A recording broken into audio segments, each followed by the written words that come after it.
5:07, we're taking a live look this morning at the U.S. Capitol in Washington, D.C. All eyes are on what lawmakers will do next when it comes to the future of TikTok in this country. Now, former President Donald Trump's former Treasury Secretary Steve Mnuchin says he's interested in buying TikTok. He says he's assembling a team of investors to make a bid to buy the social media platform. Now, Mnuchin made the comment shortly after the U.S. House passed a measure to ban the China-linked app if it doesn't sell to a U.S. owner. Local 5's Larissa Millis has reaction from area political experts and a content creator on the impact of this proposal.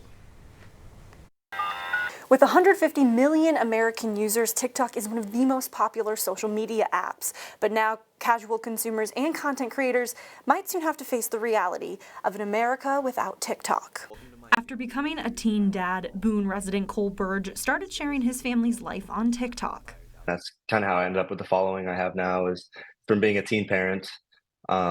And then when I turned 18, I got my real estate license and decided to use the platform that I had to start marketing myself as a real estate agent. Now with more than 4 million likes and 150,000 followers, Burge is a successful creator sharing content about his business.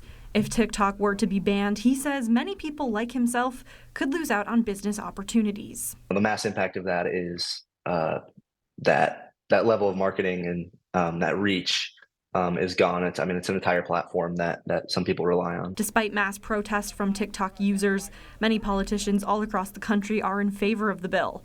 All 4 of Iowa's Congress members supported the legislation. The concern here is that unless TikTok divests from China, specifically those folks in Beijing that lead the Communist Party, are really going to try and use this as a platform to change and manipulate minds here through propaganda efforts.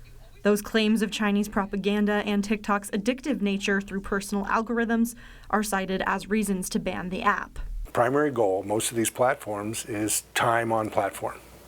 So they're going to give you what you want.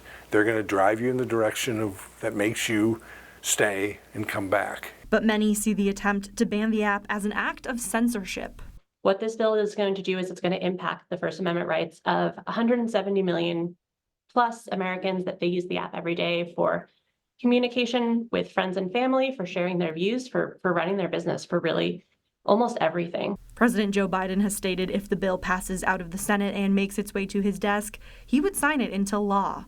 But Iowa State University political science professor Max Shelley says that could be a poor choice for the president. If he signs what effectively would be seen as a ban on TikTok, that's a really, really good way to either get younger voters not to show up at all and vote for Biden, or maybe to vote for third-party candidates. TikTok itself is getting political, with this message popping up on some users' platforms, calling on them to call Congress and let their representatives know what TikTok means to them. Larissa Millis, Local 5 News. Very insightful there. There's no word yet on when the Senate might debate and vote on the bill. Here in Iowa in 2022, Governor Reynolds ordered TikTok to be banned on all state-owned devices. It also banned state agencies from subscribing to or owning a TikTok account.